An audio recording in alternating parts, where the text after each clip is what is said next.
Hey everybody, welcome to Grace Garden and Farm. Today I want to share with you a cookie recipe.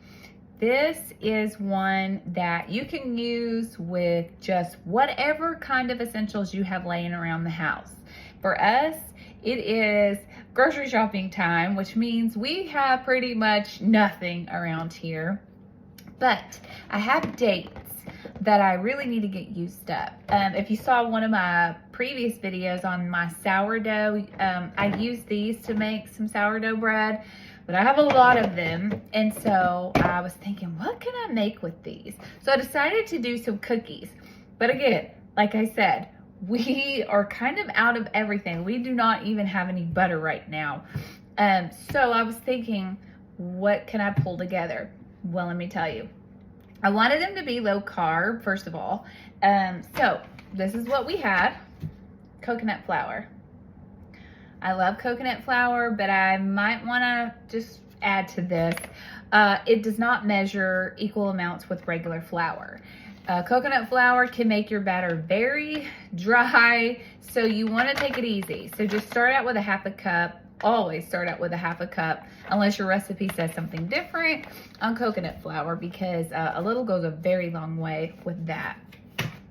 But first what I did was I used sweetener.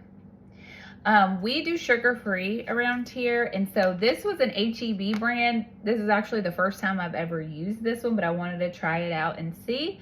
It's just erythritol, allulose, and monk fruit. And I liked it. It was, matter of fact, I used the rest of it with these cookies. So I did about, I'd say a half a cup of sugar. And then I did avocado oil, because again, we don't have anything else. So I did avocado oil, probably just like a quarter cup of olive oil, and then yogurt.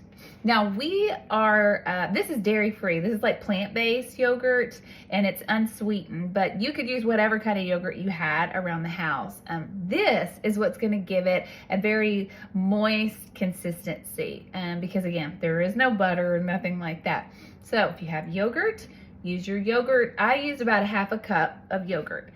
And so in my mixer, I mixed up the sugar, the avocado oil, and the yogurt, and I just let that mix together really well until the sugar was really good incorporated in it. So about 3 to 4 minutes, I guess, is what it mixed. And while that was mixing, in a separate bowl, I mixed the coconut flour, half a cup, with a teaspoon of baking soda, a teaspoon of baking powder, a quarter teaspoon of salt, and then about a tablespoon of cinnamon. And I just whisked that together really well, or you could sift it if you like it sifted.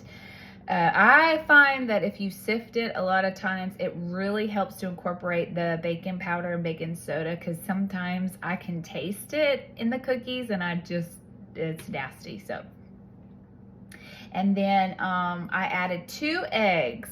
Once my sugar and avocado oil and all that was done mixing, I added 1 egg at a time and mixed that all up together.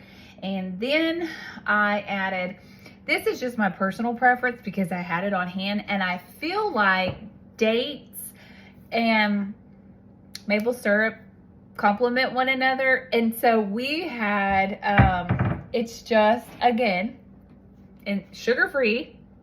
This is Butterworth's maple syrup. So to my sugar mixture, I just added in about, I'm gonna say a quarter cup of maple syrup. And then I added in my dry ingredients, and I let that mix on low until it was well incorporated. And then I added in my dates, and I cut up probably about a cup's worth, half a cup's worth of dates. But you can do whatever you like. If you don't have dates, you could use raisins or chocolate chips or whatever you choose, whatever you have on hand, honestly. And then I added that in at the end and let that mix together and back it up. Obviously, you would need to preheat your oven to 350. I popped these cookies in there for about 10 to 12 minutes, depending on your oven temp. And they came out very delicious, and with very minimal ingredients. So just a little something I wanted to share with you guys. If you don't have a whole lot of things around the house, this is an easy way to just kind of whip up a batch of cookies with whatever you have on hand.